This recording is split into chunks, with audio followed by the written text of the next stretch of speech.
بسم اللہ اعوذ باللہ من الشیطان الرجیم بسم اللہ الرحمن الرحیم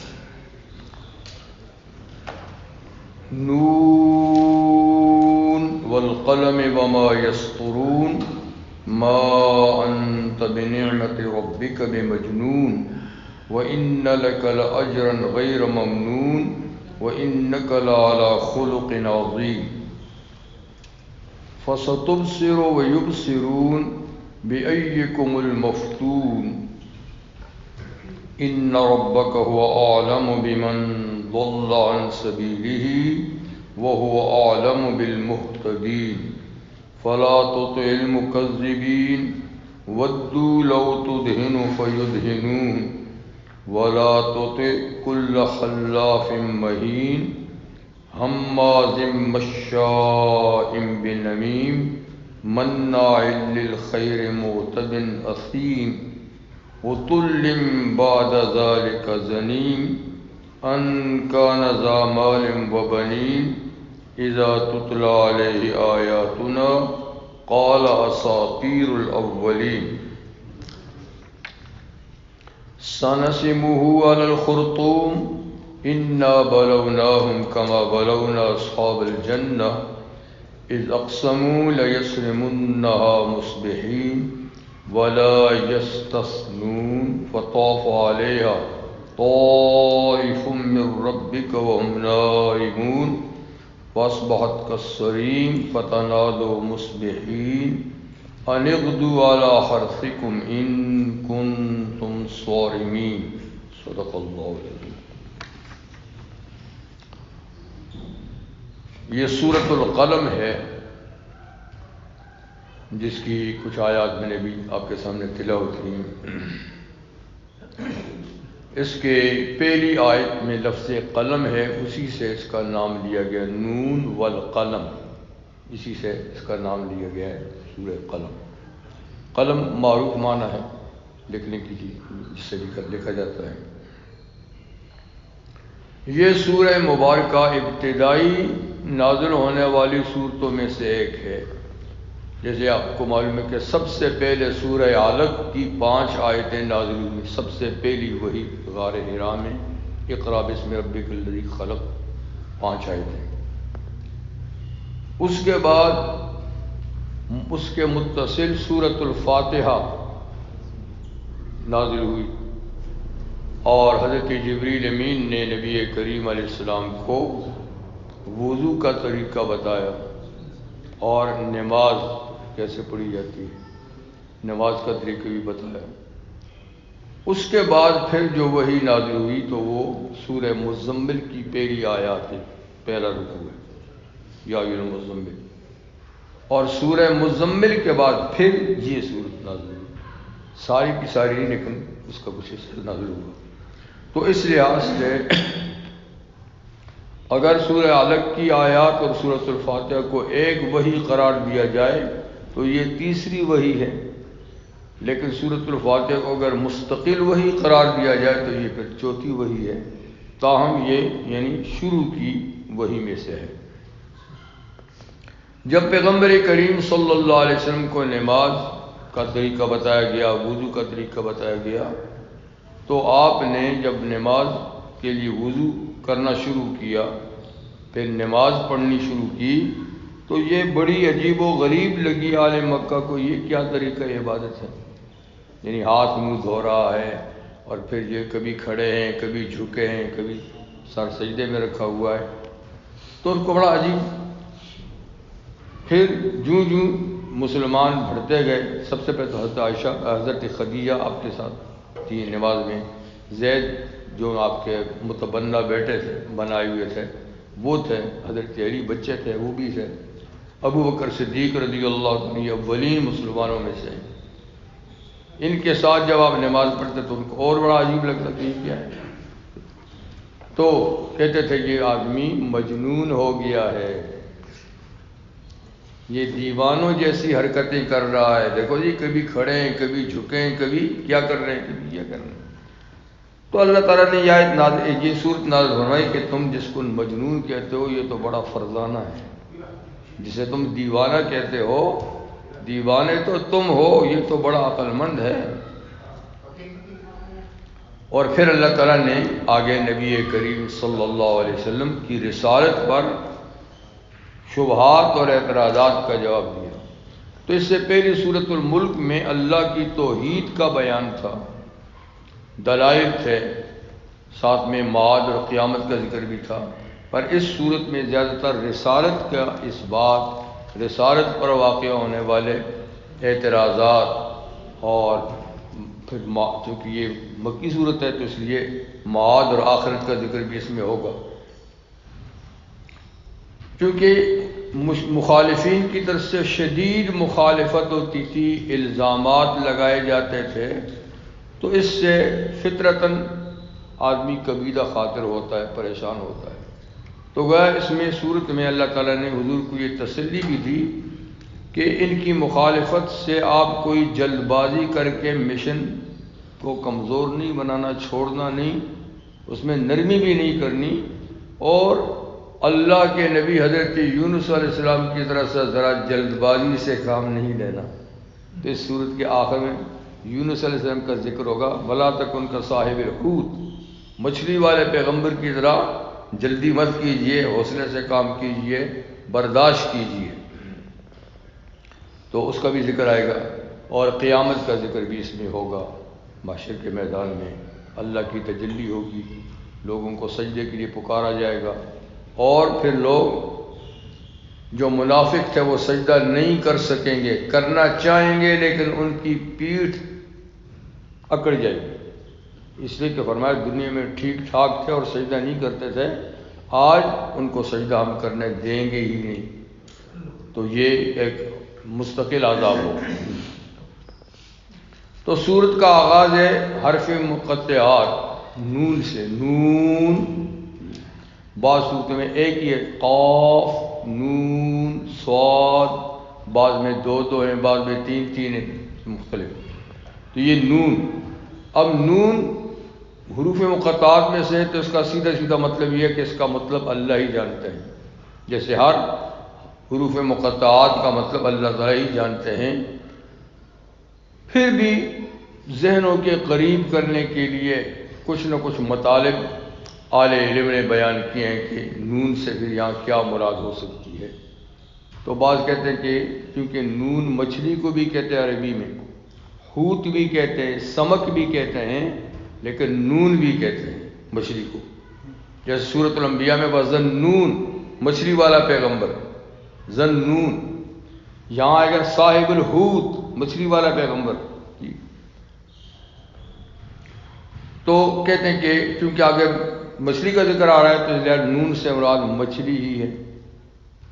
یہ بھی ایک قول ہے، کوئی پکی بات نہیں ہے۔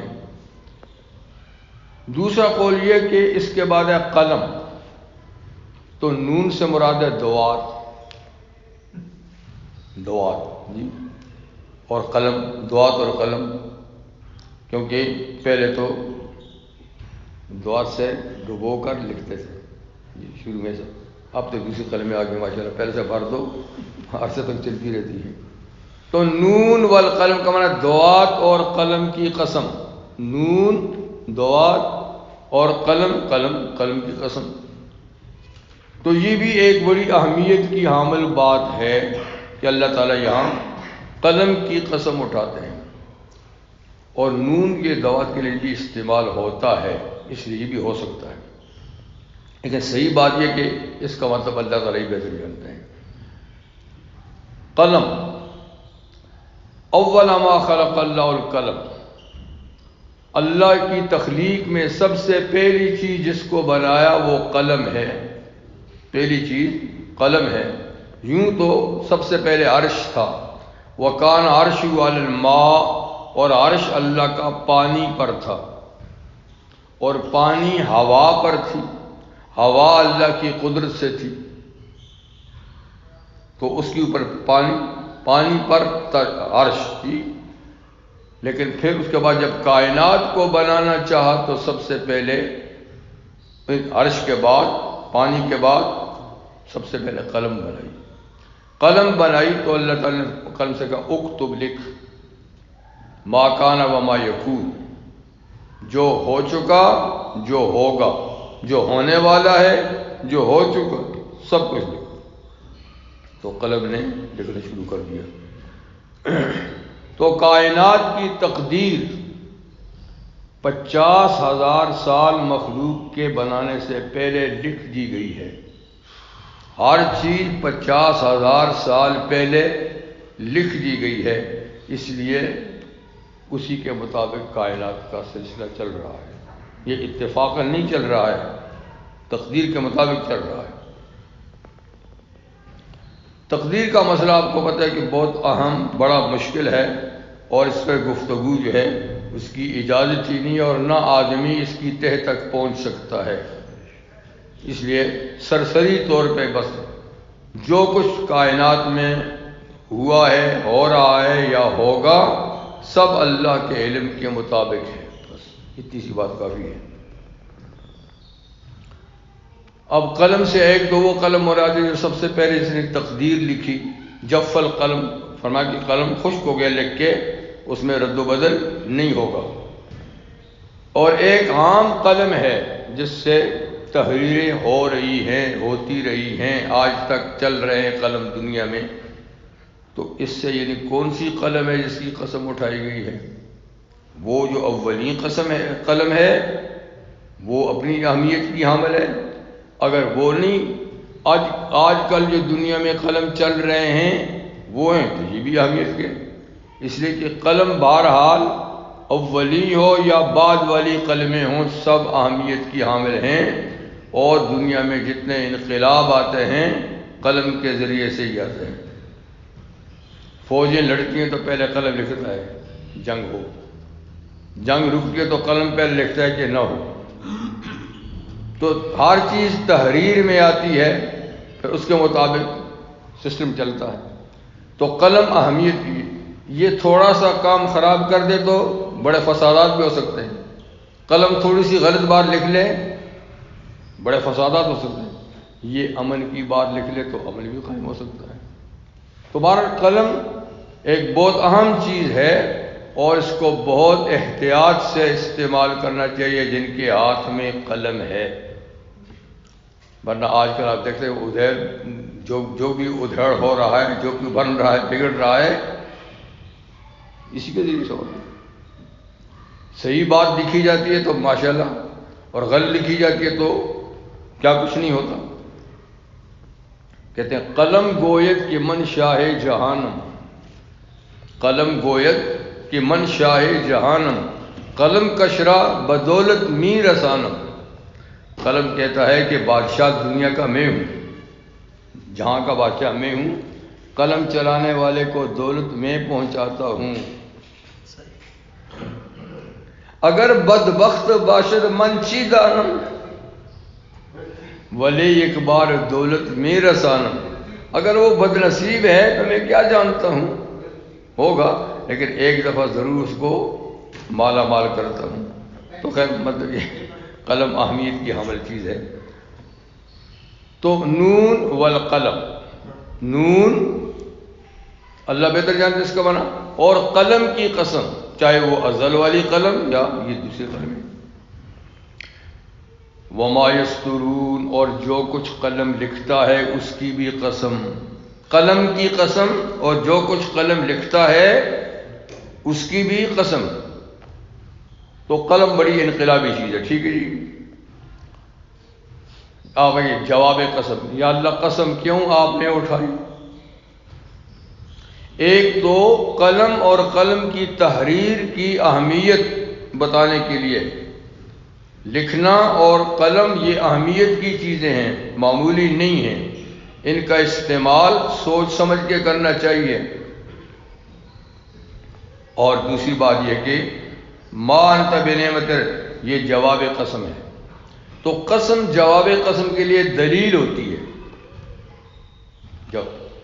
جواب قسم یہ ہے کہ اے محبوب پیغمبر صلی اللہ علیہ وسلم، آپ اپنے رب کی نعمت کے ساتھ دیوانہ نہیں ہیں۔ جو الزام آپ پہ لگا رہے ہیں کہ یہ تو دیوانوں جیسی حرکت کرتا ہے، دیوانے ہیں، دیوانوں جیسی باتیں کرتے ہیں، قیامت ہوگی، مردہ زندہ ہوں گے، حساب کتاب ہوگا، یہ باتیں بھی دیوانوں کی ہیں، یہ حرکت نماز والی بھی دیوانوں کی ہے؟ کہ نہیں، یہ تو اللہ کے احسان ہے، آپ اس احسان کی وجہ سے دیوانے نہیں ہیں۔ اس بات کی اللہ نے قلم اور قلم کی تحریرات کی قسم اٹھائی، یعنی قلم گواہ ہے، قلم کی تحریریں گواہ ہیں کہ آپ دیوانے نہیں، یہ کہنے والے دیوانے ہیں۔ وَإِنَّ لَكَ لَأَجْرًا غَيْرَ مَمْنُونٍ، آپ کی شان عالی تو یہ ہے کہ آپ کے لیے اجر و ثواب ہے جو کبھی ختم نہ ہوگا، غیر ممنون، ہمیشہ جاری رہے گا، آپ کا اجر و ثواب کبھی ختم ہی نہیں ہوگا۔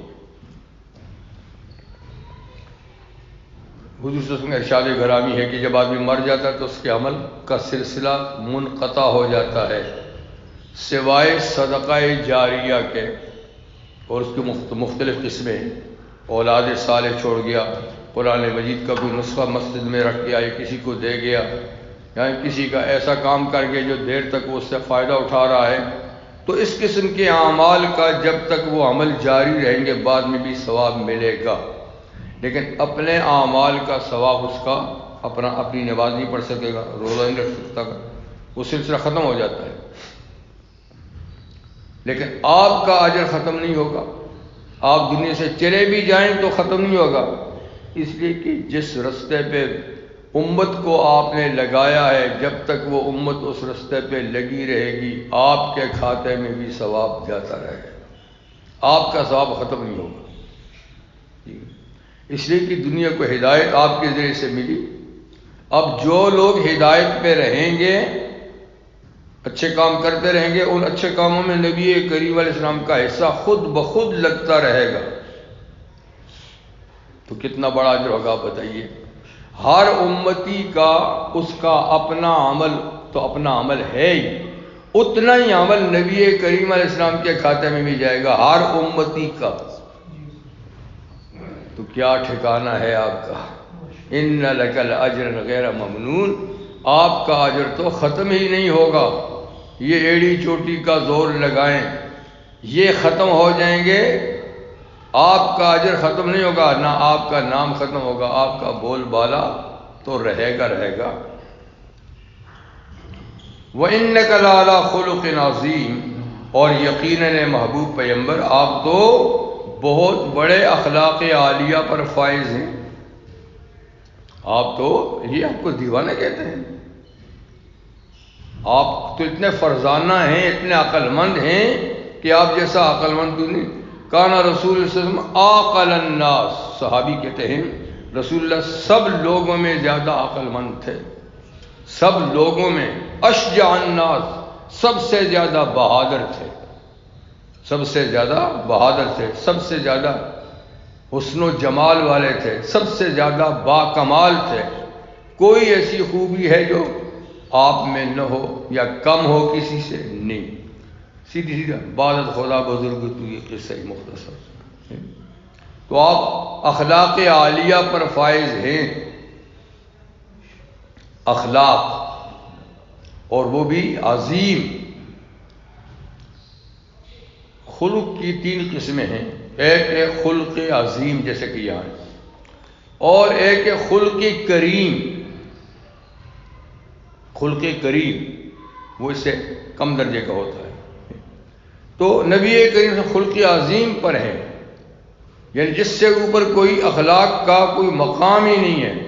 آپ کا ارشاد ہے بعثت لأتمم مکارم الاخلاق، مجھے بھیجا گیا ہے کہ میں اچھے اخلاق کو مکمل کر لوں، مکمل کر جاؤں، تو اس سے کوئی درجہ ہی اوپر نہیں جو اخلاق عالیہ آپ کے تھے، ہاں اس سے کم درجے کے اخلاق ہو سکتے، عالی نہیں ہو سکتے، اور اخلاق کا بہت بڑا مقام ہے اسلام میں۔ حضور نے فرمایا جنت میں میرے قریب تر وہ شخص ہوگا جس کے اخلاق زیادہ ہوں گے اچھے، جس کے اخلاق اچھے ہوں گے وہ میرے قریب ہوگا۔ اکمل المومنین ایمانا، مومنوں میں ایمان کے لحاظ سے وہ مومن کامل الایمان ہے جس کے اخلاق اچھے ہوں اور جو اپنے گھر والوں پر زیادہ شفیق اور مہربان ہوں۔ گھر والوں پہ شفیق اور مہربان ہو، اخلاق اچھے ہوں، فرمایا ان کا ایمان مکمل ہے۔ تو خیر نبی کریم صلی اللہ علیہ وسلم نے کہا کہ آپ اخلاق عظیم پر ہیں، تو اس کا تقاضا یہ ہے کہ ابھی آپ نے اپنی ذات کے لیے کبھی کسی سے انتقام نہیں لیا۔ اپنی ذات میں جتنی بھی تکالیف آپ پہ آئی ہیں خندہ پیشانی سے برداشت کی ہیں، کبھی کسی کو کچھ گلہ شکوہ تک بھی نہیں کیا، اور کبھی ان مصائب کو دہرایا تک بھی نہیں۔ دیکھیے مکی زندگی میں کتنے آپ کو ستایا گیا، جسمانی اور روحانی کتنی تکالیف آپ کو پہنچائی گئیں، آپ کے صحابہ کو پہنچائی گئیں، لیکن جب مکہ فتح ہوا وہ سارے لوگ مجرم کی حیثیت سے سامنے تھے، تو آپ نے پوچھا کیا ہونا چاہیے؟ میں نے کہا آپ شریف بھائی ہیں اور آپ سے اسی کی توقع ہے۔ آپ نے فرمایا کہ لا تثریب علیکم اليوم، آج تم پر کوئی الزام بھی نہیں ہے، بلیم بھی نہیں ہے، پچھلی کہانی دہراؤں گا بھی نہیں کہ کیا کیا، چلو انتم الطلقاء، تم سب آزاد ہو، تم سب آزاد ہو، یہ بھی نہیں کہوں گا کہ یہ کیا تھا تو میں نے معاف کر دیا، کیونکہ یہ کیا تھا تو اس سے بھی ایک تکلیف تو ہوتی ہے نا، وہ پچھلی کہانی دہرائی، تکلیف تو ہے نا، تکلیف دینے کے لیے پچھلی کوئی بات کروں گا ہی نہیں کہ کیا تم نے کیا، بس جاؤ تم آزاد ہو۔ تو یہ ہے اخلاق کریمانہ، اپنی ذات کے لیے کبھی کسی کو حضور صلی اللہ علیہ وسلم نے، ہاں دین کے بارے میں کبھی رعایت نہیں کی، دین کے بارے میں، اللہ کے حقوق کے بارے میں، اسلام کے بارے میں کبھی رعایت نہیں کی، اپنے بارے میں کبھی پوچھا تک نہیں۔ فَسَتُبْصِرُ وَيُبْصِرُونَ، تو عن قریب آپ بھی دیکھیں گے، یہ بھی دیکھتے ہیں کہ کس کا انجام کیا ہونا ہے، کیونکہ وہ بہت ستاتے بھی تھے، باتیں بھی کرتے تھے، پھر لوگ اپنے آپ کو تسلی دیتے، چھوڑو بھائی آخر یہ مر جائے گا تو اس کا مشن ختم ہو جائے گا، اپنے آپ کو تسلی دیتے تھے۔ تو اللہ تعالیٰ فرماتے ہیں آپ بھی دیکھیں کس کا مشن قائم رہتا ہے، دائم رہتا ہے، کس کا ختم ہوتا ہے، کس کا نام رہتا ہے، کس کا ختم ہوتا ہے، یہ بھی دیکھیں، آپ بھی انتظار کریں، فَانْتَظِرُوا إِنَّا مُنْتَظِرُونَ، تم بھی انتظار کرو، ہم بھی انتظار کرتے ہیں۔ تو عن قریب آپ دیکھیں گے، یہ بھی دیکھیں بِأَيِّكُمُ الْمَفْتُونُ، کہ تم میں سے فتنے میں کون ہے، آزمائش میں کون ہے، پاگل پنے میں کون ہے۔ اس وقت تو یہ آپ کو سمجھتے ہیں پر یہ خود ایسے ہیں، اور ان کا یہ پاگل پن ان کو ٹھکانے لگا دے گا، آپ انتظار کریں، تھوڑا وقت ان کو دیں۔ ان ربک هو اعلم بمن ضل عن سبیلہ، آپ کا رب جانتا ہے اس شخص کو جو اس کے رستے سے بہک گیا، گمراہ ہو گیا، اللہ جانتا ہے گمراہ کون ہے، وہ عالم بالمہتدین، اور وہ ہدایت پانے والوں کو بھی جانتا ہے۔ تو وہ آپ کو کہتے ہیں کہ آپ نے رستہ خراب کر دیا، گم کر دیا ہے، لیکن اللہ کو پتہ ہے کس کا رستہ گم ہوا ہے، تو بس تھوڑا سا انتظار کیجئے، ان کو بھی مہلت دیجئے اور انجام ظاہر ہو جائے گا۔ اب وہ ہر طرح سے آپ کے مشن سے آپ کو ہٹانے کی کوشش کرتے تھے، یعنی الزامات بھی لگاتے تھے اور باتوں سے پریشان بھی کرتے تھے، تکالیف بھی پہنچاتے تھے کہ یہ اپنا مشن چھوڑ دیں، ٹھیک ہے، اور لالچ بھی دیتے تھے کہ چلو ادھر سے دھمکیوں سے نہیں، مارنے پیٹنے سے نہیں، تو لالچ کے ذریعے سے ہی چھوڑ دیں۔ تو آپ کو لالچ بھی بڑی دی، پیشکش کی کہ آپ نے آخر یہ قوم میں تفرقہ پیدا کر دیا ہے، ایک قوم کی آپ نے دو حصوں میں بانٹ دی ہے، آخر آپ کا مقصد کیا ہے، کیا چاہتے ہیں؟ آپ حکومت چاہتے ہیں تو ہم کچھ کرنے کی ضرورت نہیں ہے، آپ کے سر پہ تاج سجا دیتے ہیں، آپ کو اپنا بادشاہ بنا دیتے ہیں بس، لیکن یہ کام نہ کریں نا کہ آپ کا یہ رستہ ہے، ہمارا یہ رستہ ہے، جو رستہ پیچھے سے باپ دادوں کا چلا آ رہا ہے اسی پہ چلتے رہیں، لیکن یہ جو مشن شروع کیا اگر اس کا مقصد اقتدار ہے تو ہم یوں ہی آپ کو اقتدار دے دیتے ہیں۔ آپ کا مقصد حسن و جمال ہے تو آپ کسی بھی خاتون کی طرف اشارہ کر لیں، جیسا تیسا کر کے ہم آپ کے نکاح میں دے دیتے ہیں، ٹھیک ہے۔ آپ کا مقصد دولت ہے تو کوئی بات نہیں، ہم سب مل کر اتنی دولت اکٹھی کر لیں گے کہ آپ کے پاس سب سے وادی مکہ میں دولت ہوگی۔ تو بتائیے آپ کیا چاہتے ہیں؟ مقصد یہ کہ یہ کام چھوڑے، اور جو اور کوئی مقصد ہے تو آپ بتائیں، ہم اس کو پورا کر لیں گے۔ تو یوں لالچ بھی نبی کریم صلی اللہ علیہ وسلم کے سامنے بڑی پیش کی، لیکن آپ کی ان کی احمقانہ باتوں پر آپ فرماتے تھے کہ تم بڑی معمولی پیشکش کر رہے ہو، اگر میرے ایک ہاتھ میں سورج کو اتار کے رکھ دو، دوسرے میں چاند کو اتار کے رکھ دو، تب بھی یہ مشن چھوڑنے والا نہیں، یہ کامیابی کو جائے گا، میری جان چلی جائے گی لیکن یہ پروگرام نہیں چھوڑوں گا۔ یہ کیا بات، کیا پیشکش کرتے ہو؟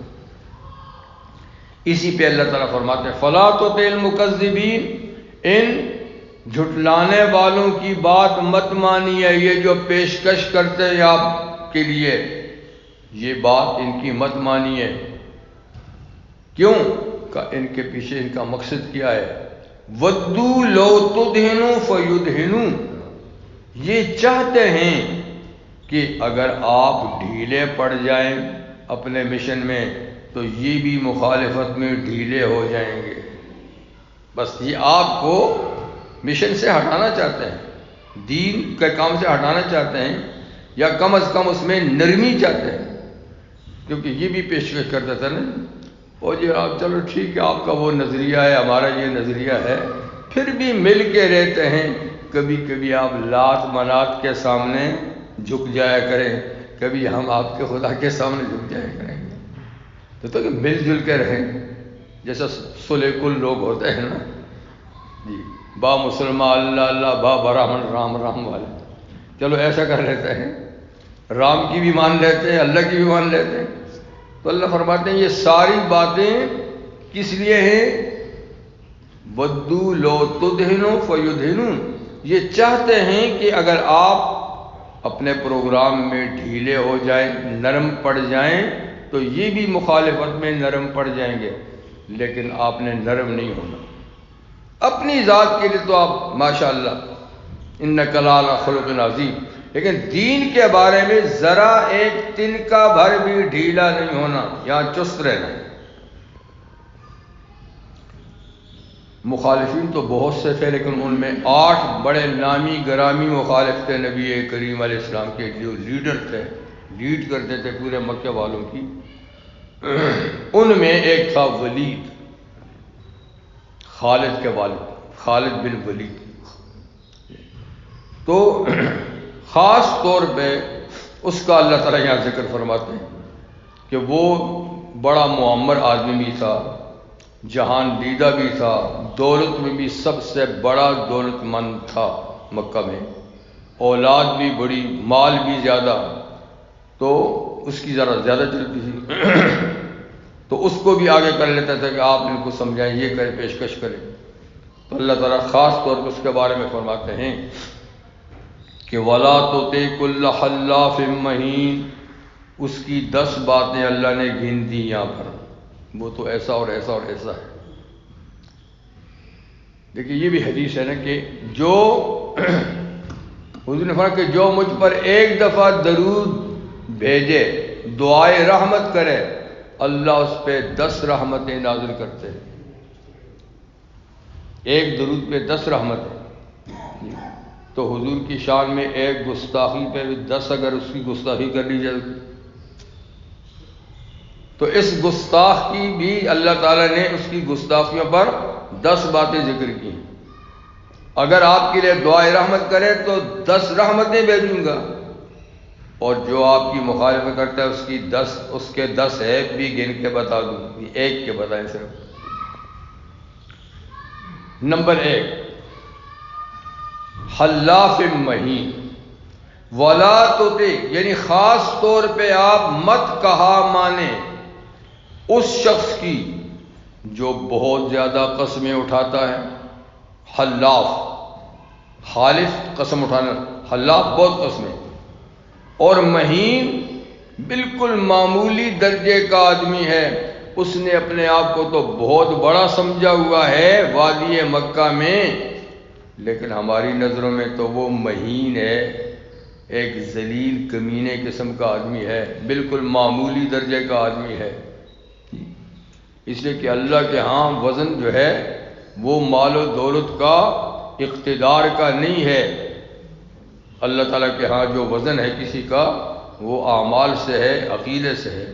وہ اس عقیدے اور عمل کے لحاظ سے مہین بے قدر آدمی ہے، اس کی کوئی قدر و منزلت ہمارے پاس نہیں. تو اس کا مطلب ہے کہ حلاف کی عادت اچھی نہیں ہے. قسم اٹھانی بوقت ضرورت تو جائز ضرور ہے، جہاں گواہ نہیں ہے، جہاں کوئی اور پروف نہیں ہے تو آدمی قسم اٹھا سکتے، اس کی اجازت شریعت میں ہے، اور وہ بھی فقط اللہ کے نام کی قسم اٹھا سکتا ہے، یا اللہ کے ذاتی نام یا اللہ کے صفاتی نام کی، اور کسی کی قسم اٹھانی بھی شرک ہے. من احلف بغیر اللہ فقد اشرک، غیر اللہ کی قسم اٹھانی شرک ہے. تو پہلے زمانے میں قسم اٹھاتے تھے، تیرے سر کی قسم، تیرے بیٹے کی قسم، تیرے باپ کی قسم، جی اس طریقے سے. اب بھی جائز لوگ کرتے ہیں، لیکن قسم فقط اللہ کے نام کی ہے، دوسرے کے نام کی نہیں. اور وہ بھی فرمایا کہ بوقت ضرورت ہی، بلا وجہ ولا تجعلوا اللہ عرضۃ لایمانکم، اللہ تعالیٰ کو اپنی قسموں کا نشانہ نہ بناؤ کہ بات بات پہ اللہ کی قسم، اللہ کی قسم. یہ بے قدری کی بات ہے. اللہ کا نام بڑا قدر و منزلت والا ہے، اس کو ہر چھوٹی موٹی بات پہ اور پھر بہت جھوٹی قسموں میں اللہ کا نام لینا تو کتنی بڑی غلط بات ہے. اسی فرمایا کہ جو قسموں سے بچنا چاہیے، جب ضرورت ہی پڑ جائے، اس کے بغیر چارہ کار نہ ہو، تو پھر اللہ کے نام کی قسم کی اجازت ہے. قرآن چونکہ اللہ کی کلام ہے اور اللہ کی صفت ہے، تو جیسے اللہ کی صفت اور صفات کی قسم اٹھا سکتے ہیں، تو اس لحاظ سے کلام اللہ کی بھی اٹھا سکتے ہیں کہ صفت ہے اللہ کی، تو یہ اللہ کی قسم ہے، یہ کسی اور کی نہیں. لیکن کعبہ کی نہیں اٹھا سکتے. ہاں کہہ سکتے ہیں رب کعبہ کی قسم، کعبہ کے رب کی قسم، ٹھیک ہے. تو یہ کلام ہے، تو کلام تو اللہ کا ہے، اس لیے جیسے رحمان کی صفت، رحیم کی صفت ہے، دوسری صفات ہیں، تو اللہ کی ذات یا صفات کی قسم اٹھائی جا سکتی ہے.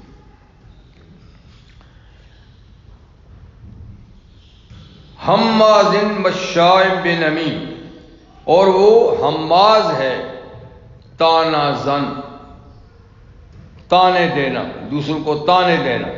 ویل لکل ہمزۃ لمزہ،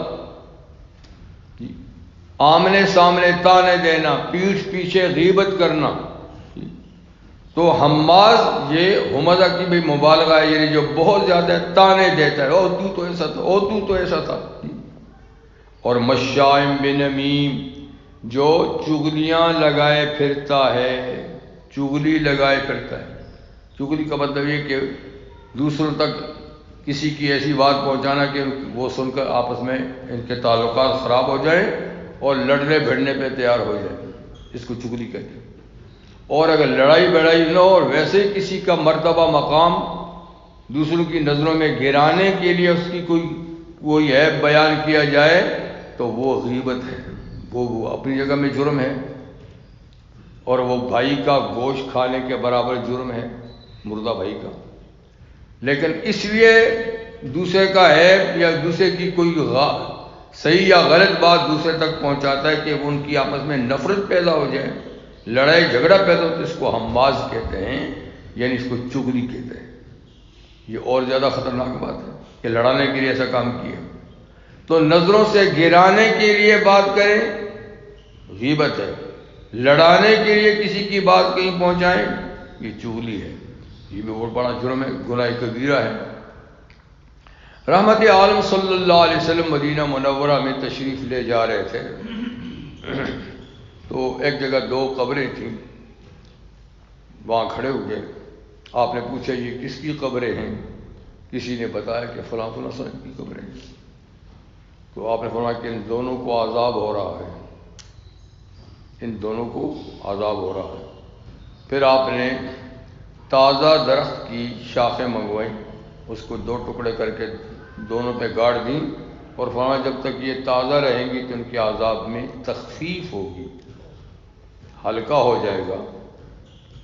اور پھر فرمایا کہ ان کو کسی ایسے بڑے کام، بڑے گناہ، ایسے بڑے گناہ کی سزا نہیں مل رہی کہ جس سے بچنا مشکل تھا۔ یہ نہیں کہ بڑا گناہ نہیں تھا، بڑا گناہ تو ہے، یہ بھی تو سزا ہو رہی ہے، یعنی کسی ایسی بڑی چیز میں نہیں سزا ہو رہی کہ جس سے یہ بچ نہیں سکتے تھے، مجبوراً کیا ہو۔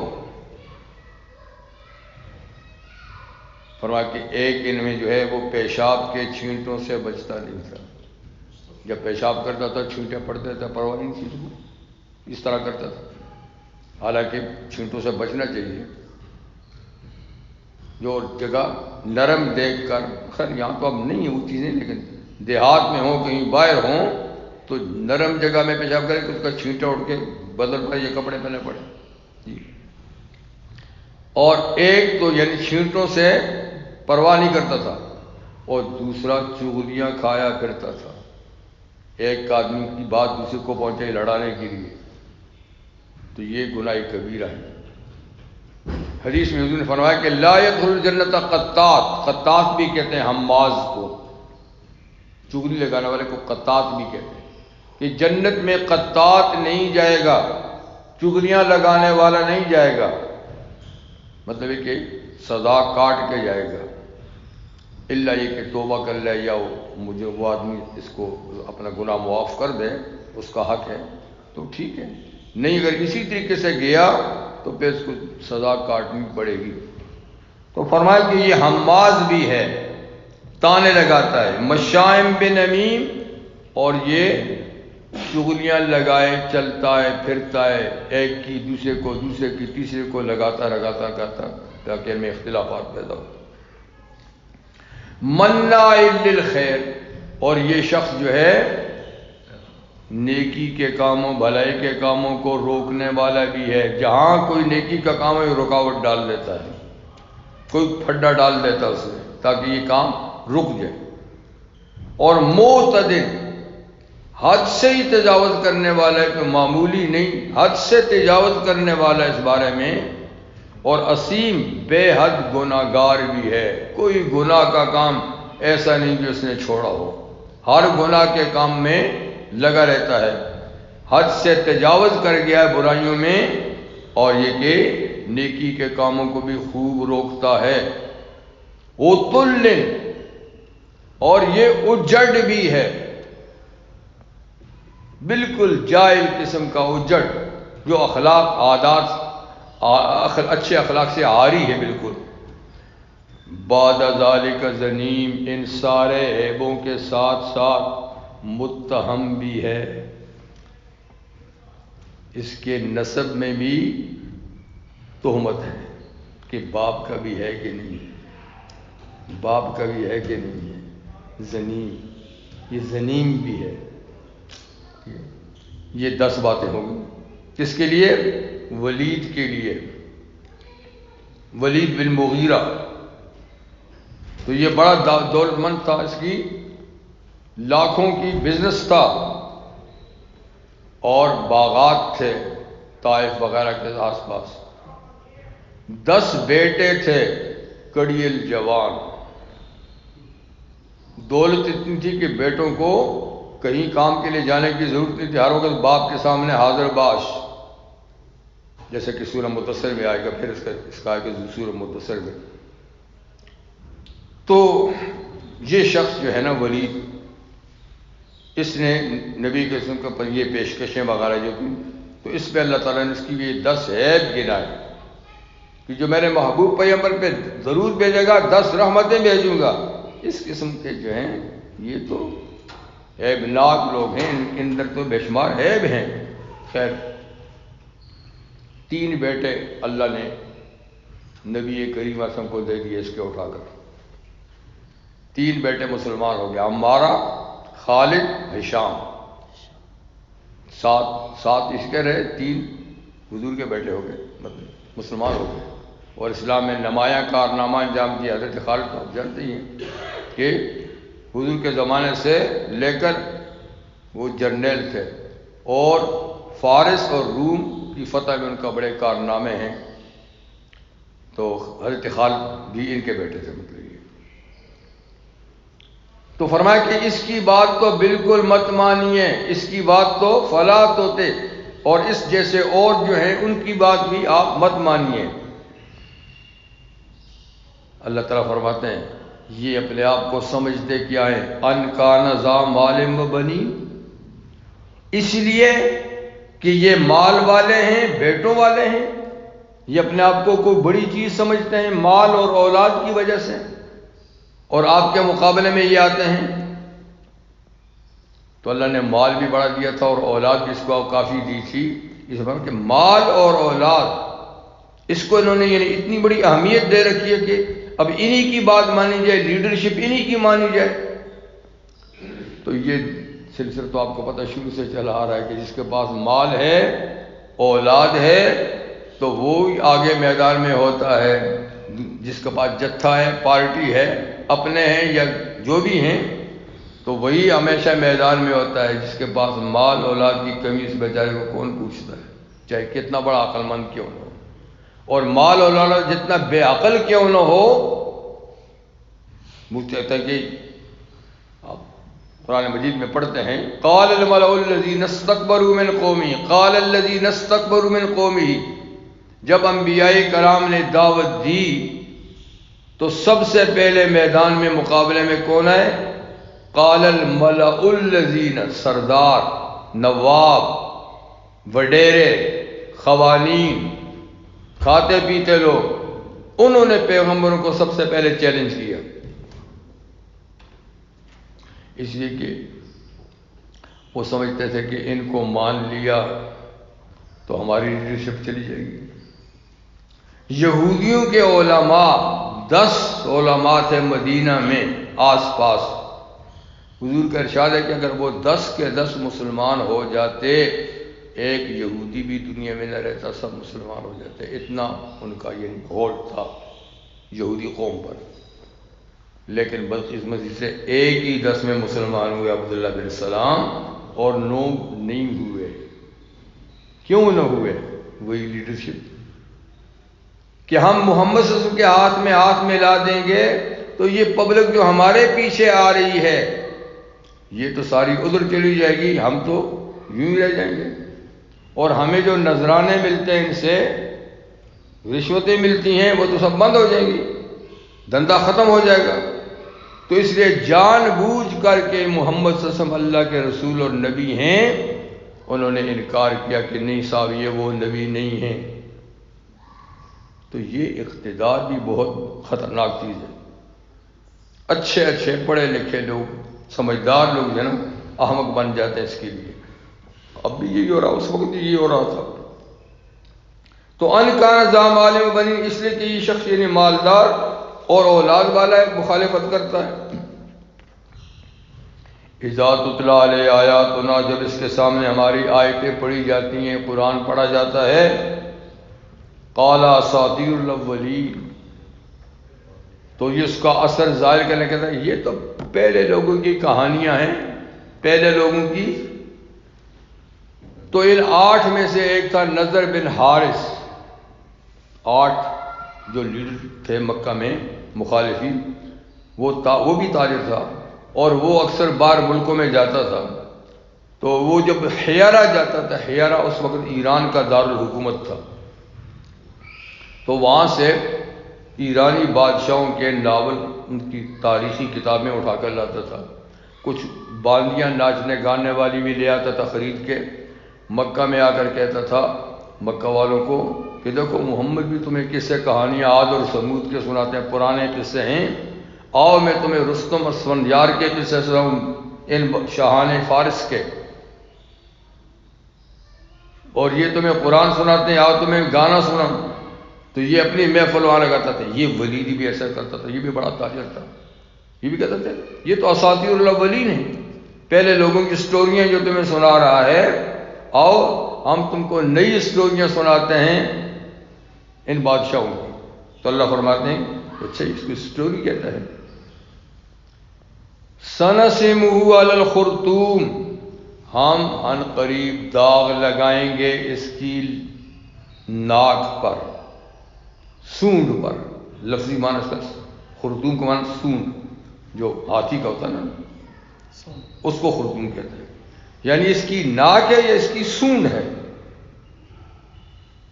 اور اس پہ ہم اس لیے کہ ناک بھی بڑی عجیب چیز ہے نا.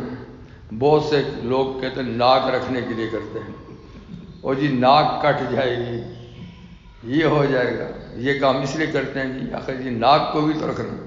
اور کب تک رکھو گے بھائی، آخر یہ خاک میں ملے گی بیچاری.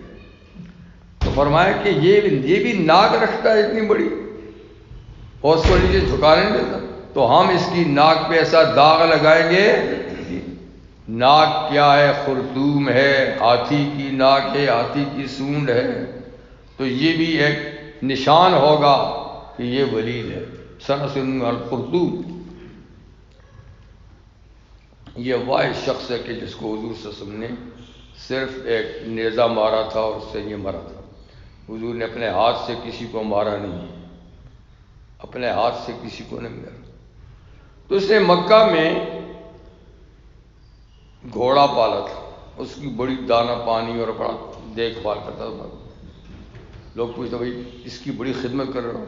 کہاں؟ ہاں اس لیے کہ اس پہ بیٹھ کے میں محمد کو ٹھکانے لگا ہوں. معاذ اللہ صلی معاذ اللہ، یہ ان کے لیے خاص طور پہ پالا ہے اور اس پہ میں بیٹھ کے ان کو ٹھکانے لگا ہوں.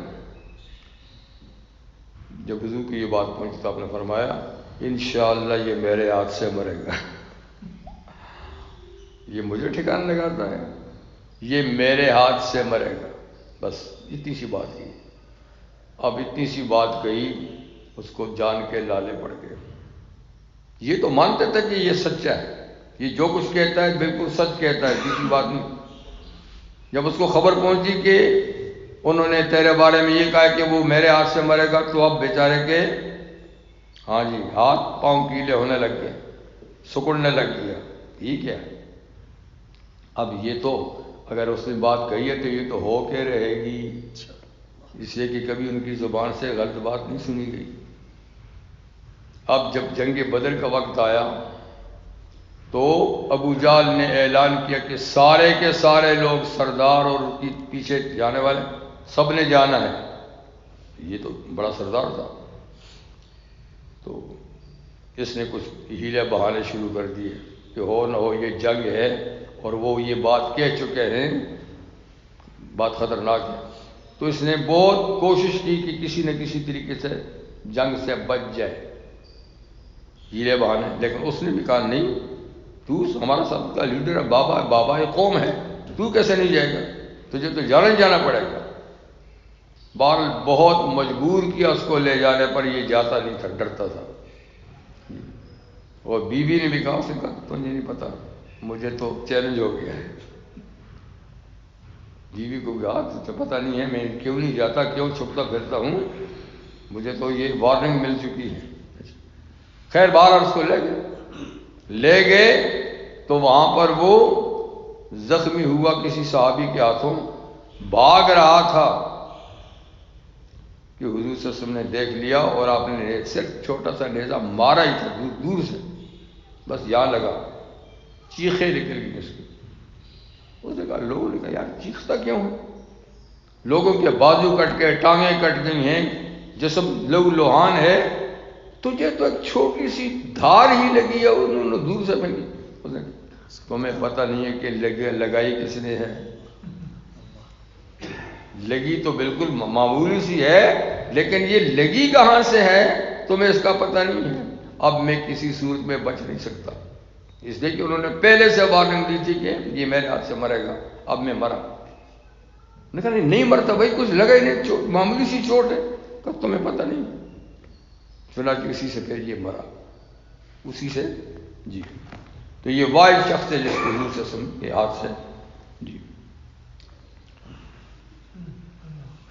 اب سوال یہ پیدا ہوتا ہے کہ ایک طرف تو آپ کہتے ہیں کہ یہ لوگ مغضوب ہیں، ضال ہیں، گمراہ ہیں، اللہ کی ناراضگی کا شکار ہیں، اور اللہ تعالیٰ نے یہ ان کے لیے فرمایا ہے، اور دوسری طرف سے یہ بھی ہے کہ اللہ تعالیٰ نے بڑا نوازا بھی ہے ان کو، بیٹے دیے ہیں، بزنس دیا ہے، شہرت دی ہے، اقتدار دیا ہے.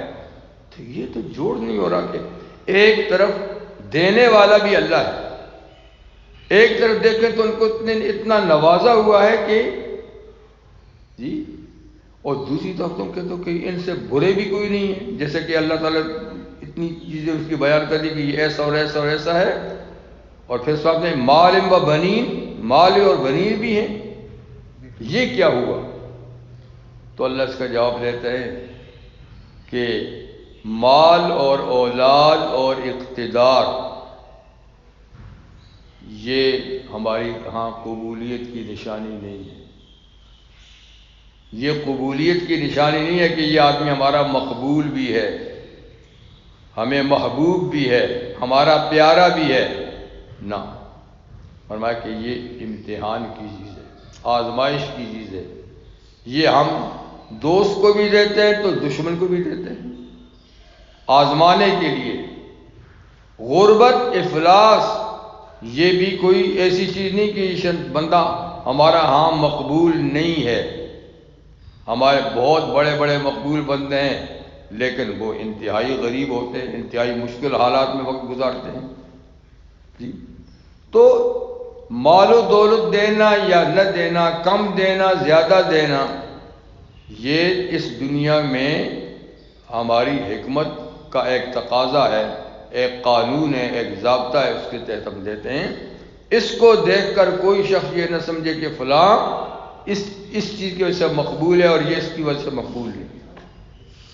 اس کی پھر اللہ تعالیٰ نے ایک مثال آگے دی ہے، باغ والوں کا ایک قصہ اللہ تعالیٰ نے بیان کیا ہے کہ ان کو مال و دولت دینا ایسے ہی ہے جیسا کہ وہ باغ والوں کو ہم نے دیا تھا، پھر لیا بھی، پھر دیا بھی.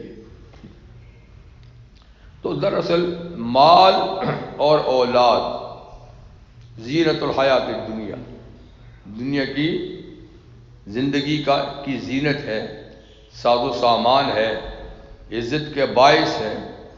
لیکن یہ دنیا کے لحاظ سے تو ہے، آخرت کے لحاظ سے بھی ہے یا نہیں، تو اس کا بھی ایک معیار، ایک پیمانہ ہے. اگر کسی آدمی کے پاس دنیا کا مال و دولت یا اقتدار یا یہ چیزیں ہیں، اور وہ اتنا جتنا ملتا جا رہا ہے اتنا جھکتا جا رہا ہے اللہ کی طرف، یہ قبولیت کی نشانی ہے کہ اس کو جو کچھ دیا یہ نعمت ہے، یہ بندہ مقبول ہے، جو اس میں سے اللہ کا حق بھی ادا کرتا ہے، نیکی کے کام بھی کرتا ہے.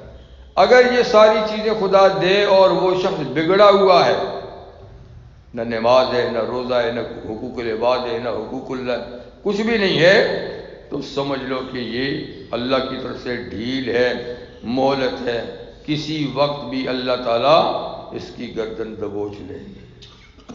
یہ پہچان ہے کہ یہ مال اولاد نعمت ہے یا یہ مال اولاد یہ اس کے لیے مصیبت بنے گی. یہ پہچان ہے کہ یہ اس کا رخ اب کدھر جا رہا ہے، ادھر جا رہا ہے یا ادھر جا رہا ہے، بس یہ دیکھ کے آپ انداز لگائیں. تو فرمایا اہل مکہ ہوں یا دنیا کے کوئی بھی ہوں، ان کے پاس یہ سرمایہ، یہ دولت، یہ اقتدار، یہ قوت اور طاقت دیکھ کر یہ اندازہ نہ لگاؤ کہ یہ اللہ کے محبوب ہیں، بلکہ یہ مہلت ہے اور یہ امتحان ہے، اور ان کا وقت آئے گا تو اللہ تعالیٰ یہ سب کچھ چھین لیں گے جیسے کہ باغ والوں سے چھین لیا.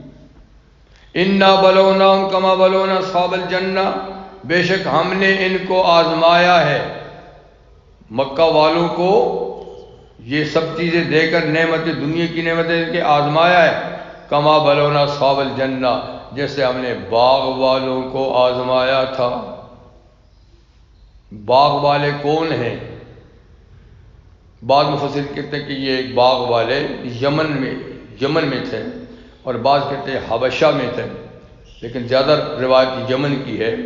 کہ یمن کا جو دارالحکومت ہے صنعاء، اس کے قریب ہی ایک وادی ہے، وادی زروان، وہاں ایک باغ تھا ایک نیک بندے کا، اللہ کا ایک نیک بندہ تھا، اس کا ایک باغ تھا، اور وہ اس میں حقوق اللہ بھی ادا کرتا تھا، حقوق العباد بھی ادا کرتا تھا۔ اس کے 3 یا بعض روایت میں کہ 5 بیٹے تھے، ایک باپ تھا۔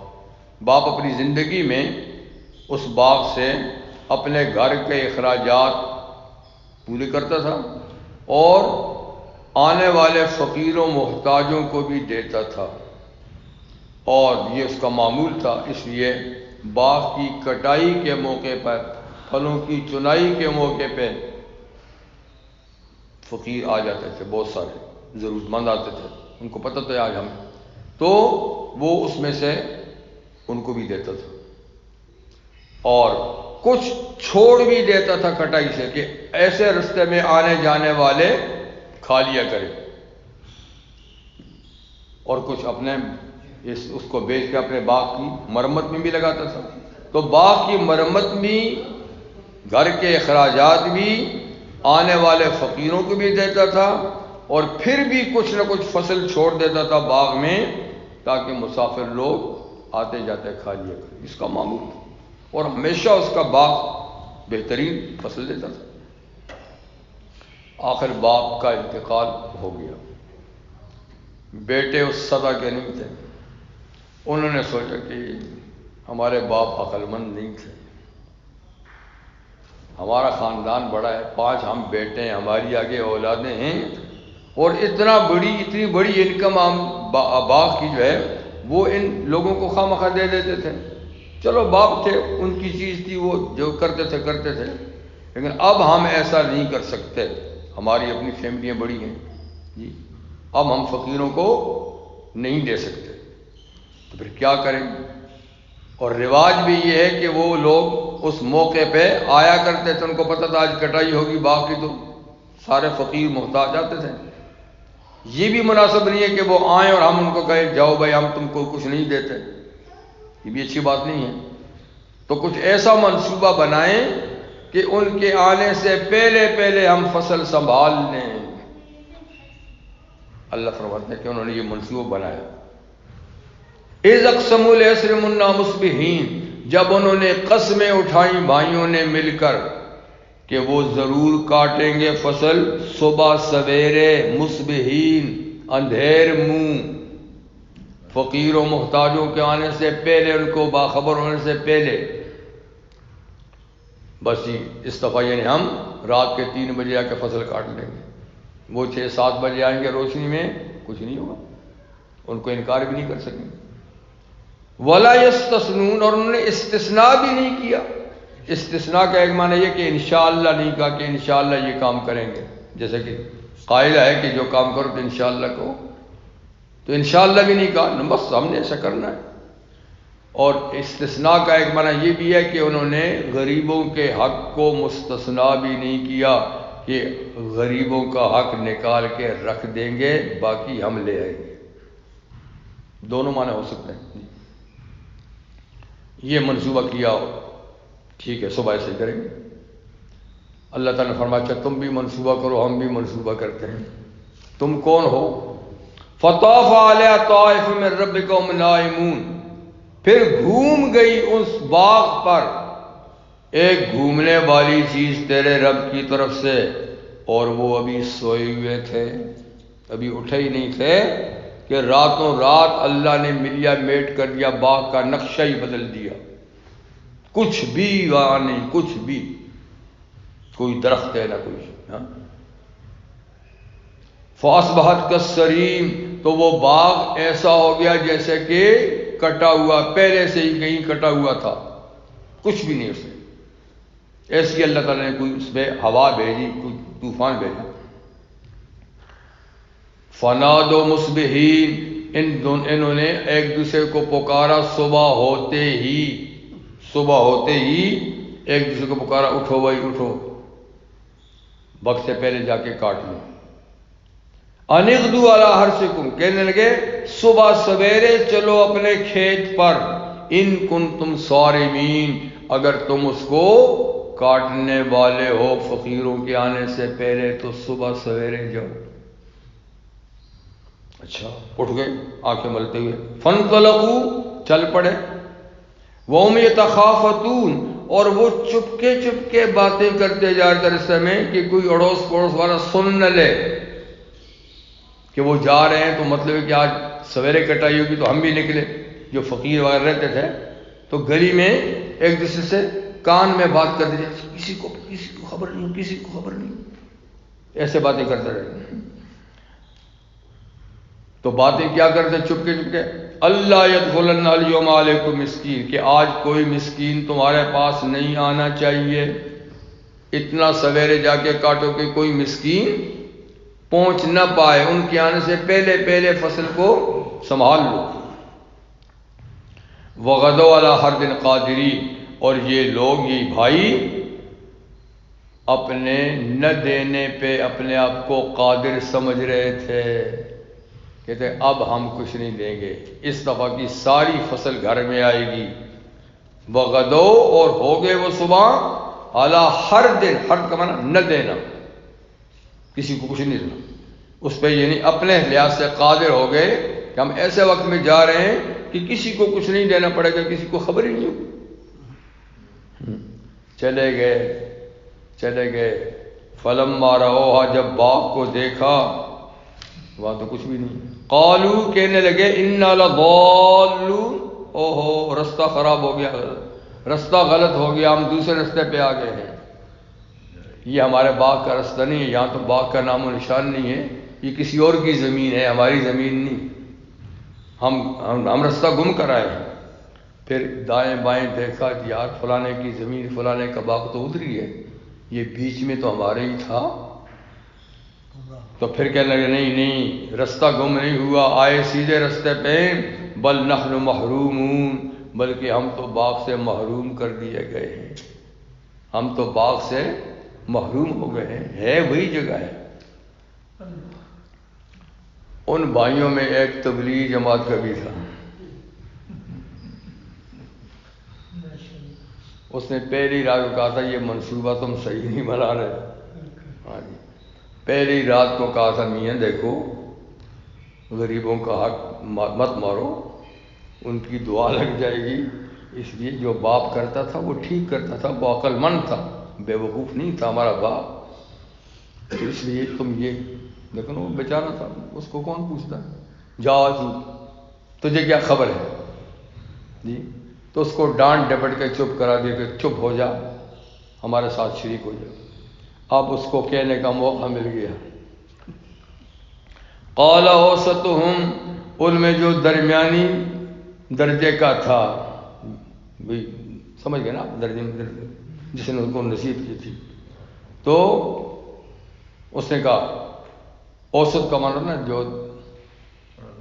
صحیح بالکل، اوسط کا معنی ہوتا ہے یعنی جو بالکل صحیح لیول پہ جا رہا ہو، وہ نہیں کہ درمیان میں، عمر کے لحاظ سے درمیان میں تھا، یعنی اوسط تھا۔ وہ کذالک جعلناکم امۃ وسطا، اللہ نے تم کو وسط امت بنایا ہے، تو وسط کا معنی یہ نہیں کہ پہلے بھی کی امت تھی اور بعد میں بھی کی امت ہوگی، وسط کا معنی اعتدال، صحیح لائن پر جی۔ تو اس نے کہا الم اقل لکم لولا تسبحون، میں نے تم کو رات کو کہا نہیں تھا کہ خدا کا نام بھی لو بھائی، تم تو بڑے تکڑے بنے ہوئے تھے کہ نہیں آج ایک دانہ کسی کو نہیں دینا، تو میں نے نہیں کہا تھا کہ اللہ کی تسبیح بھی بیان کرو بھائی، انشاءاللہ کہو، سبحان اللہ کہو، کچھ اعتدال میں رہو۔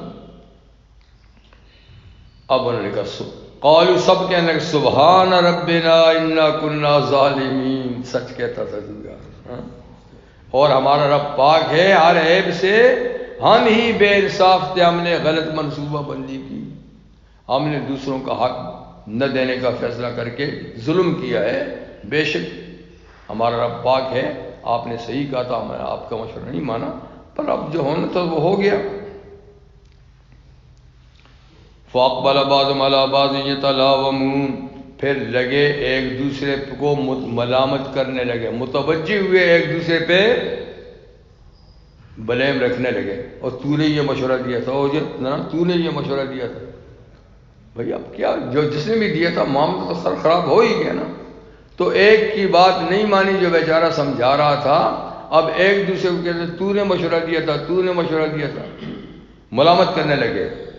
پھر کہتے ہیں اس سے ملامت سے کیا بنے گا، اللہ کی طرف رجوع کرو، جس نے یہ لیا ہے۔ ہماری غلط نیتوں سے جو فساد ہوا ہے اس کی اصلاح کے لیے اللہ سے کرو۔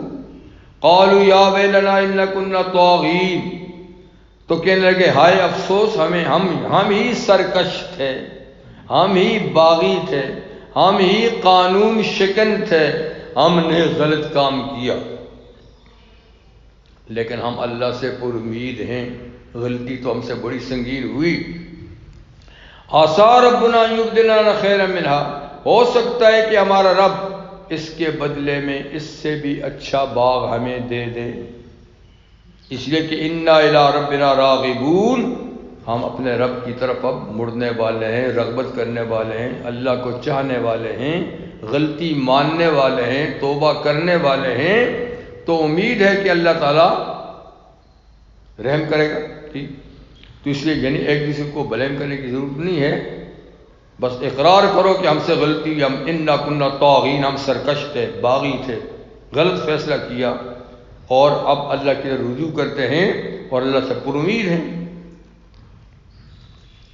جب انہوں نے سچے دل سے یہ اقرار کر لیا کہ اپنی غلطی کا، تو اللہ تعالیٰ نے، عبداللہ ابن مسعود فرماتے ہیں کہ جو وقت کا حکمران تھا یا سردار تھا، جو بھی تھا اس علاقے کا، اس کو پتہ چلا کہ ان بیچارے لڑکوں کا باغ ضائع ہو گیا ہے، تو کہتے ہیں اس کے پاس ایک باغ تھا اس سے بھی اچھا، وہ ان کو بلا کر دے دیا کہ تمہارا نقصان ہوا ہے اتنا، تمہارا کچھ نہیں، یہ باغ تمہارا ہو گیا، یہ باغ تمہارا ہو گیا۔ بس اللہ تعالیٰ نے دے دیا، اس کی غلطی سے باغ دے دی۔ کہتے ہیں کہ یہ تفسیری روایت، کوئی حدیث کی بات نہیں ہے، تفسیری روایت میں کہ وہ باغ ایسا تھا کہ ایک خوشہ انگور کا اتنا بڑا تھا کہ ایک جانور پہ مشکل سے وہی لگتا تھا۔ انگور کا ایک خوشہ اتنا بڑا کہ فرض کرے ایک گدھے یا ایک خچر پہ اس کو رکھو تو بس وہی اس کو اٹھا کے لے جا سکتا تھا، دوسرے خوشے کی جگہ نہیں ہوتی تھی۔ اتنا ہی نہیں، بابرکت، اتنا بابرکت، تو برکت دینے والا تو اللہ تعالیٰ ظاہر بات ہے، اور مٹھاس پیدا کرنے والا، ہجوم پیدا کرنے والا۔ مصر میں ہمارے محدث ہیں ابو داؤد سجستانی، صحائف ستہ جو 6 کتابیں ہیں بڑی حدیث کی، ان میں ابو داؤد، تو اس کے مصنف ہیں امام ابو داؤد، وہ کہتے ہیں مصر میں میں نے خود ایک باغ میں دیکھا، کسی خاتون کا باغ تھا، کہ ایک کو کمبر، ایک تو یہ چھوٹے کو بولنا، ایک وہ لمبے نہیں ہوتے گول سے، کیا کہتے ہیں، ککڑی، اردو میں ککڑی کہتے ہیں، تو ایک ککڑی اتنی بڑی میں نے دیکھی کہ وہ ایک گدھے پہ مشکل سے وہی آتی تھی۔ اپنے یعنی میں مصر گیا اور میں نے باغ میں دیکھا ایسی، تو میں نے کہا جو اللہ تعالیٰ کیا برکت دیتے تو کیا بات ہے۔ اور یہ جو سکڑتا ہے سلسلہ، یہ ہمارے اعمال سے سکڑتا ہے، پھلوں میں رس خراب ہو گیا، پھل ٹوٹ گئے، چھوٹے چھوٹے دانے ہیں، بے ذائقہ ہے، یہ اس کی طرف سے نہیں ہے، یہ ہمارے اعمال کا ذائقہ ہے۔ اور جب انسان ٹھیک ہوتا ہے تو ہر چیز باکمال ہو جاتی ہے، جیسے کہ نبی کریم صلی اللہ علیہ وسلم نے ارشاد فرمایا کہ جب حضرت، یہ تھوڑی سی آیت رہتی، کذالک العذاب، اللہ فرماتے ہیں ایسے ہی عذاب آتا ہے، جب عذاب آتا ہے کرونا، آگے میں نہیں کہتا، آپ خود کہتے کرونا وائرس، کذالک العذاب، جو بہت اچھلتے ہیں، بہت کرتے ہیں کہ یہ ہیں یہ ہیں یہ ہیں، اللہ ایک کیڑا بھیج دیں تو تم اس کا مقابلہ نہیں کر سکتے، ایک کیڑا، کر کے دکھائے. ایسے ہی عذاب آتا ہے. والعذاب الآخرۃ اکبر، یہ تو دنیا کا عذاب تھا، آخرت کا عذاب تو بہت بڑا ہے، اس کا تو تم تصور بھی نہیں کر سکتے. لو کانوا یعلمون، اگر یہ لوگ جانتے ہوتے آخرت کے عذاب کو تو کبھی برائی کی طرف نہ جاتے، مگر یہ ہے کہ اس کا تصور بھی ان کو نہیں ہے. تو خیر نبی کریم نے ارشاد فرمایا کہ جو دور تھا وہ تو گزر گیا، خیرات برکات کا اب تو عجیب سا دور ہے. اب یقیناً جو دور آئے گا وہ بالکل آخر زمانے میں آئے گا. امام مہدی جب آئیں گے، حضرت عیسیٰ جب تشریف لائیں گے، تو ایک پھر دور ہوگا دنیا میں اسلام کا. اسلام ہی اسلام ہوگا، کفر نہیں ہوگا، نیکی نیکی ہوگی، بدی نہیں ہوگی. تو اس وقت پھر زمین اپنی ساری برکات کو ظاہر کر دے گی. ٹھیک ہے، اس لیے کہ قرآن مجید میں ہے نا، ظہر الفساد فی البر والبحر بما کسبت ایدی الناس. اللہ فرماتے خشکی میں بھی، یعنی دریاؤں کے کنارے پہ جو آبادیاں ہیں یہ خشکی، اور سمندر میں بھی یا سمندر کے آس پاس اور جو سمندر سے دور ہے، مطلب کہ زمین پر فساد ظاہر ہو گیا، بگاڑ ظاہر ہو گیا، نظام بگڑ گیا. کیوں؟ بما کسبت ایدی الناس، اس لیے کہ لوگوں نے عمل ہی ایسے شروع کر دیے. بما کسبت ایدی الناس، لوگوں کے ہاتھوں کی کمائی کی وجہ سے، یعنی ان کے عمل کی وجہ سے فساد پیدا ہو گیا، بگاڑ پیدا ہو گیا. فساد کا معنی دنگا فساد نہیں ہے، مار پیٹ نہیں، یعنی ہر چیز اپنے حالت سے بگڑ گئی، جیسی تھی ایسی نہیں رہی. اور ایک آیت میں اللہ نے فرمایا کہ وَلَا تُفْسِدُوا فِي الْأَرْضِ بَعْدَ إِصْلَاحِهَا، کہ زمین کے سسٹم کو ٹھیک بنانے کے بعد اب اس کو بگاڑنا نہیں تم لوگ. یعنی میں نے سسٹم بالکل ٹھیک بنا دیا ہے، اب اس میں اگر کوئی خرابی بگاڑ آئے گا تو وہ تمہارے عمل کی وجہ سے ہوگا. تو لہذا زمین پہ اس طرح مت رہو، ایسے کام نہ کرو جو اس سسٹم کو بگاڑ دے. تو ایک میں تو یہ فرمایا کہ بگاڑو مت اپنے عمل سے، دوسرے میں فرمایا کہ بگاڑ پیدا ہو گیا ان کے عمل سے. تو معلوم ہوا کہ سسٹم ایسا نہیں تھا. جب زمین اللہ نے بنائی، کہتے ہیں کوئی جگہ بنجر نہیں تھی، ہر جگہ زرخیز تھی، جہاں بیج ڈالو. کوئی پھل بے ذائقہ نہیں تھا، ہر ذائقہ دار کسی درخت کے ساتھ، کانٹے نہیں تھے. اور کوئی پھول بغیر خوشبو کے نہیں تھا. پانی سمندر کا میٹھا تھا. تو ساری چیزیں ٹھیک تھیں. جب زمین پہ گناہ ہوا، پہلا گناہ کب ہوا؟ جب قابیل نے حابیل کو شہید کیا، اسی وقت سے بگاڑ شروع ہو گیا. بعض درختوں پہ پھل آنا شروع نہ رہا، کانٹے لگ گئے، پھلوں میں ذائقہ بدل گیا، پانی بے ذائقہ ہو گیا، زمین کے کچھ حصے بنجر ہو گئے. تو یوں کرتے کرتے کرتے کرتے آج دنیا میں کیا ہو رہا ہے؟ کتنے گناہ ہیں. تو زمین نظام بگڑے گا کہ نہیں بگڑے گا؟ فساد آئے گی کہ نہیں فساد آئے گا؟ اب جب پھر یہ ٹھیک ہو جائے گا عمل اس دور میں، تو پھر زمین کا نظام پھر صحیح ہو جائے گا. تو حضور نے فرمایا ایک انار کا دانہ اتنا بڑا ہوگا ان کے زمانے میں کہ اس کو بیچ سے جب کاٹیں گے، دو حصہ کریں گے، اندر سے دانے نکالیں گے تو آدھے حصے کے نیچے 10 آدمی سو سکیں گے. اتنا بڑا خیمہ، ایک انار کے 2 خیمے اتنے ہوں گے کہ 10 آدمی بیچ میں سوئیں گے. کب؟ جب یہ گناہ کا سسٹم ختم ہو جائے گا، جب زمین دھل جائے گی، پاک ہو جائے گی، سب مسلمان ہوں گے، سب امانت دار ہوں گے، کوئی زکوٰۃ لینے والا نہیں ہوگا. اس دور میں ہر شخص مالدار بھی ہو. لوگ زکوٰۃ لیے پھریں گے کوئی ہے بھائی، تو ایک آدمی کہے گا کل لاتا تو میں لے لیتا لیکن آج مجھے ضرورت نہیں ہے، آج مجھے ضرورت نہیں ہے. کل اگر تو لے آتا تو کل مجھے ضرورت تھی، لے آج ضرورت نہیں ہے. لیکن آج اگر ہمیں ضرورت نہیں تو ہمیں تو آج بھی ضرورت ہے. ہمارا دور ایسا ہے کہ ہمارے پیٹ تو بھرتے ہی نہیں ہیں بھائی، لیکن وہ ایسا سچے ہوں گے کہ ضرورت پوری ہوگی، اب میں زکوٰۃ نہیں لیتا، اب میں مستحق نہیں ہوں. اور یہاں مستحق نہیں بھی تو کہتے ہیں مستحق، اس لیے کہ نظام اور ہے، ہر چیز بگڑی ہوئی ہے. تو اللہ تعالیٰ بہرحال ہدایت نصیب فرمائے، اور جو چیزیں اللہ نے امتحان کے لیے دی اس کو امتحان کی سمجھیں.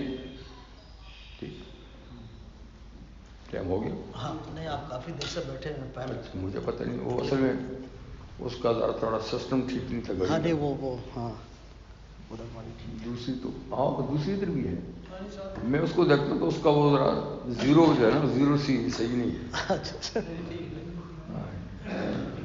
جزاک اللہ خیر.